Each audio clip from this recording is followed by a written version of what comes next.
Hello दोस्तों, आज के इस वीडियो में हम बात करने वाले हैं क्लास 10th की मैथ पे बात करेंगे, जिसमें से आज का हमारा टॉपिक होने वाला है चैप्टर 1 अर्थात वास्तविक संख्याएं अर्थात रियल नंबर, जिसमें से आज हम डिटेल से समझने वाले हैं इस चैप्टर का परिचय क्या होता है तथा इस चैप्टर को समझने के लिए आपको संख्या पद्धति के विषय में जानकारी होना काफ़ी आवश्यक है।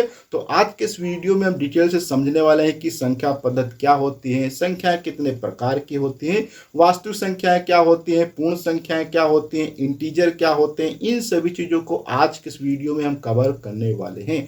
और ये वीडियो अभी हमारा क्लास 10th की जो सीरीज चल रही है 2024-25 के लिए, उसका पार्ट नंबर 2 है। इसके पहले मैंने एक वीडियो ऑलरेडी बना दिया है जहां पे मैंने डिटेल से बताया कि क्लास 10th के मैथ का सिलेबस क्या होता है, पेपर का पैटर्न कैसा होता है, किस टाइप के क्वेश्चन पूछे जाते हैं, कौन से क्वेश्चन कितने नंबर के पूछे जाते हैं, इन सभी चीज़ों को मैंने डिटेल से कवर किया है। अगर अभी तक आपने वीडियो नहीं देखा है तो आप हमारे चैनल पर जाकर उस वीडियो को देख सकते हैं, या आपको डिस्क्रिप्शन बॉक्स में आपको उस प्लेलिस्ट की लिंक मिल जाएगी जहां पे आपको सारे वीडियो एक पास मिल जाएंगे। तो अब वीडियो को स्टार्ट करते हैं। वीडियो को स्टार्ट करने से पहले आप सभी लोगों से रिक्वेस्ट है, अगर अभी तक आपने हमारे चैनल को सब्सक्राइब नहीं किया था तो प्लीज़ सब्सक्राइब कर लीजिए, साथ में बेल आइकन को प्रेस कर दीजिए। और अगर आप इस वीडियो को इंस्टाग्राम फेसबुक पर देखते हैं तो प्लीज़ हमें फॉलो कर लीजिए। और आज के इस वीडियो में हम कुछ इम्पॉर्टेंट टॉपिक कवर करने वाले हैं, जैसे कि आपका बात करेंगे कि यहाँ पे परिचय क्या होता है इस चैप्टर से संबंधित, उस पर हम बात करने वाले हैं, तथा संख्या पद्धति के अंदर बहुत सारी चीज़ें सीखने वाले हैं कि सम संख्याएं क्या हैं, विषम संख्याएं क्या होती हैं, पूर्णांक क्या होते हैं, पूर्ण संख्याएं क्या होती हैं, भाज्य संख्याएं क्या होती हैं, और यहाँ पे हम बात करने वाले आभास संख्याएं क्या होती हैं, सह आभास संख्याएं क्या होती हैं, परिमेय संख्या, अपरिमेय संख्या, वास्तविक संख्याएं और अवास्तविक संख्याएं क्या होती हैं।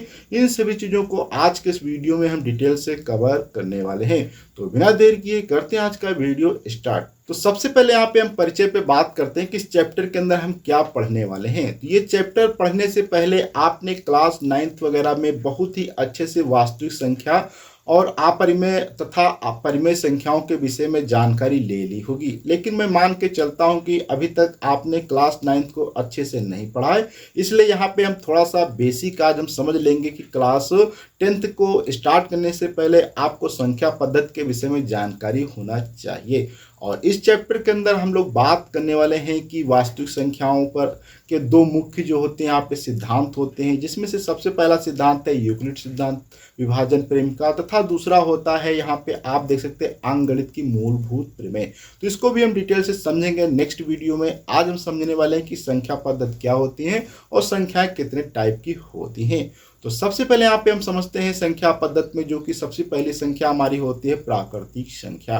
प्राकृतिक संख्या क्या होती है इसको हम थोड़ा सा यहाँ पे देखते हैं। तो प्राकृतिक संख्या ऐसी संख्या होती है जिनको हम गिनती में उपयोग की जाने वाली प्रत्येक संख्या को हम लोग प्राकृतिक संख्या कहते हैं।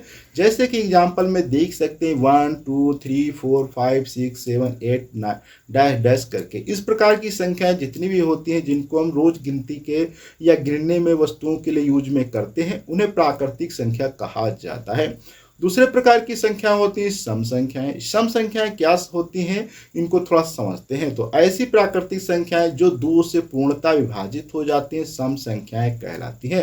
अर्थात इस प्रकार की संख्याएं जिनको दो से विभाजित करने पर पूरी की पूरी कट जाती हैं प्राकृतिक संख्या, वो सम संख्याएं कहलाती। जैसे कि 2 हो गया आपका, 4 6 8 10 20 24, इस प्रकार की जितनी भी संख्या है जो 2 से विभाजित हो जाती है उनको हम लोग सम संख्या कहते हैं। अब हम यहाँ पे थोड़ा सा आगे बढ़ते हैं। जो थर्ड नंबर पे हमारी संख्या आती है विषम संख्या। विषम संख्याएं क्या होते हैं इसको थोड़ा समझते हैं। तो ऐसी प्राकृतिक संख्याएं जो 2 से पूर्णता विभाजित नहीं होती हैं विषम संख्याएं कहलाती हैं। जैसे कि 1 3 5 7 9 11, इस प्रकार की सभी संख्याएं क्या है हमारी विषम संख्याएं कहलाती हैं।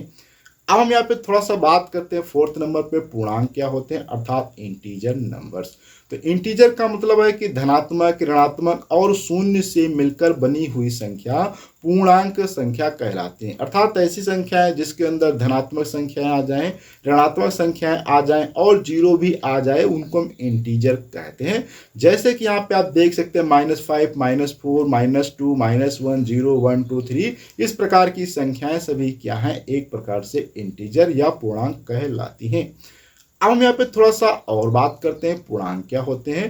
पूर्णांक जो होते हैं बेसिकली तीन प्रकार के भी होते हैं, जैसे कि अभी हमने देखा था कि कुछ धनात्मक हैं कुछ ऋणात्मक हैं। तो इस प्रकार से पूर्णांक को हम तीन कैटेगरी में विभाजित कर सकते हैं, जिसमें से सबसे पहला होगा धनात्मक संख्याएं। एक से लेकर अनंत तक की सभी धनात्मक संख्याएं क्या है, धनात्मक पूर्णांक कहलाएंगी। इसी प्रकार से बी में ऋणात्मक संख्याएं हो सकती हैं, और सी में उदासीन अर्थात ऐसी संख्याएं जिसमें कोई भी ना प्लस हो ना माइनस, तो उन्हें उदासीन पूर्णांक कह सकते हैं। तो ये तीन प्रकार के पूर्णांक हो जाएंगे। अब हम यहाँ पे थोड़ा सा बात करते हैं फिफ्थ नंबर पे, पूर्ण संख्याएं क्या होती हैं अर्थात होल नंबर। होल नंबर वह संख्याएं होती हैं जो कि प्राकृतिक संख्या में जीरो को शामिल करने पर यह पूर्ण संख्या बनती है। अर्थात जब हम प्राकृतिक संख्याएं पढ़ रहे थे तो उसमें हमने देखा था जीरो कहीं पर भी नहीं आ रहा था, लेकिन उसी में अगर जीरो को ऐड कर दिया जाए तो पूर्ण संख्या बन जाती है। जैसे कि यहाँ पे आप देख सकते हैं 0 1 2 3 इस प्रकार से, तो यहाँ पे बस जीरो को ऐड कर दिया गया है इस वाले को, और ये क्या है आपकी पूर्ण संख्या बन जाती है। छठे नंबर पे बात करते हैं तो भाज्य संख्या क्या होती है। तो ऐसी संख्याएं जो कि ऐसी प्राकृतिक संख्या जो स्वयं और एक से विभाजित होने के अतिरिक्त कम से कम किसी एक अन्य संख्या से विभाजित हो जाए तो उन्हें भाज्य संख्या कहा जाता है। कहने का मतलब यह है कि ऐसी जो प्राकृतिक संख्याएं होती हैं जो स्वयं से हो जाएं या एक से विभाजित हो जाएं तथा कम से कम किसी दूसरी संख्या से भी विभाजित हो जाएं, तो वो क्या होती हैं आपकी भाज्य संख्या कहलाती हैं। जैसे कि 4 6 8 9 10 12 16 14 इस प्रकार की संख्याएं सभी भाज्य संख्याएं होती हैं। अब हम यहाँ पे बात करते हैं थोड़ा सा 7 नंबर पे, जो कि आभाज्य संख्या है। आभाज्य संख्याओं का मतलब है ऐसी संख्याएं जो किसी दूसरी संख्याओं से भाज्य नहीं होती हैं, उन्हें आभाज्य संख्या या प्राइम संख्याएं कहते हैं। वो केवल एक से भाज्य हो सकती हैं स्वयं से, और किसी से भाज्य नहीं होंगी। जैसे कि यहाँ पे देख सकते हैं 2 3 5 11 13 17 इस प्रकार की संख्याएं सभी आभाज्य संख्याएं कहलाती हैं। 8 नंबर पे बात करें तो सह आभाज्य संख्याएं अर्थात को प्राइम नंबर क्या होते हैं, इनको समझ लेते हैं। तो कम से कम 2 से भाज्य संख्याओं का ऐसा समूह जिसका HCF 1 हो सह आभाज्य संख्याएं कहलाती हैं। अभी हम बात करेंगे कि HCF अर्थात मासा क्या होता है, इसको नेक्स्ट वीडियो में डिटेल से समझने वाले हैं। अभी हम समझ लेते हैं कि मासा जिनका 1 होता है 2 संख्याओं का, वो क्या है, सह आभाज्य संख्याएं कहलाती हैं। जैसे कि 5 7 2 3 ये सभी क्या है, सह आभाज्य संख्याएं हैं। अर्थात ऐसी कोई भी संख्या है जो किसी संख्या से भाज्य नहीं, केवल एक संख्या से भाज्य होती है, सह आभाज्य संख्याएं कहलाती हैं। अब यहाँ पे हम 9 नंबर बात करते हैं, जो कि बहुत ही इंपॉर्टेंट आपके एग्जाम के लिए है, क्लास 10th की मैथ के लिए, जिसमें सबसे पहले हम बात करते हैं परिमेय संख्याएं क्या होती हैं। तो परिमेय संख्या पे थोड़ा सा बात करें तो जो संख्याएं p/q के रूप में हो, जहां p और q दोनों पूर्णांक हों और q कभी भी जीरो ना हो, ऐसे नंबर को हम रेशनल नंबर या परिमेय संख्या कह सकते हैं।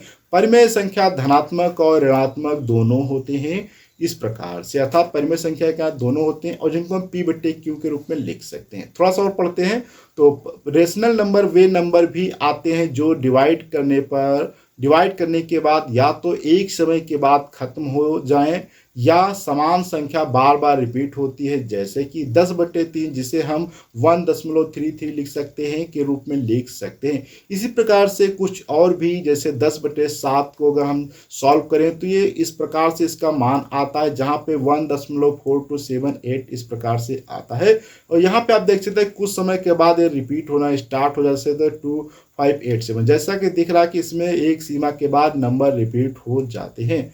तो इस प्रकार से यहाँ पे हम कह सकते हैं कि हमारा अर्थ है कि वह नंबर जो एक सीमा के बाद रिपीट ना हो के उनका अंत हो जाए, या वो नंबर जो एक पैटर्न में रिपीट हो, तो ऐसे सारे नंबर रेशनल नंबर कहलाते हैं। अर्थात ऐसी संख्या या तो एक समय के बाद खत्म हो जाए, या वो बार बार रिपीट हो, या कुछ पैटर्न में रिपीट हो, तो ऐसी संख्याओं को हम लोग रेशनल नंबर कहते हैं।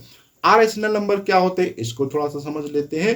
अपरिमेय संख्याएं, अपरिमेय संख्याएं क्या है, ये सभी रेशनल नंबर की तरह p/q के रूप में होते हैं, जिनमें p और q दोनों इंटीजर होते हैं और ये धनात्मक और ऋणात्मक दोनों दोनों हो सकते हैं, लेकिन p की वैल्यू इसमें भी 0 नहीं होगी। तो ये सेम वैसा ही है जैसा कि अभी हमने रेशनल नंबर में देखा था, लेकिन थोड़ा सा इसमें इरेशनल नंबर में क्या है, जैसे 22/7 आता है या √2 है जैसी संख्या आती हैं जो कि हमेशा डिवाइडेड होती जाती हैं और इनका कोई अंत नहीं होता है और इनकी संख्या रिपीट भी नहीं होती है। तो इस प्रकार की संख्याओं को हम लोग अरेशनल या अपरिमेय संख्या कहते हैं। आसान भाषा में समझने की बात करें तो यदि वो नॉन पैटर्न या non terminating number irrational number कहलाते हैं, जैसे कि 22/7 की वैल्यू होती है 3.1415926535897 डायरेक्ट। इस प्रकार के नंबर जहाँ पे ना ही वो अंक समाप्त हो रहे हैं ना ही उनका कोई पैटर्न रिपीट हो रहा, तो इरेशनल नंबर कहलाते हैं। तो यहाँ तक हमने डिटेल से समझ लिया, थोड़ा सा और समझ लेते हैं कि इसके बाद वास्तविक संख्या क्या होती है। रियल नंबर, रियल नंबर जो कि सबसे बड़ा सेट होता है और रियल नंबर के अंदर सभी आपके इंटीजर आते हैं, rational number, irrational number, whole number, sum number, even number, odd number, हर एक चीज आ जाती है वास्तविक संख्याओं के अंदर। तो परिमेय और अपरिमेय संख्याओं को सम्मिलित रूप से लिखने पर वास्तविक संख्याओं प्राप्त होती हैं। तो इस प्रकार से जो सबसे बड़ा सेट होता है उसे हम वास्तविक संख्या या रियल नंबर कहते हैं।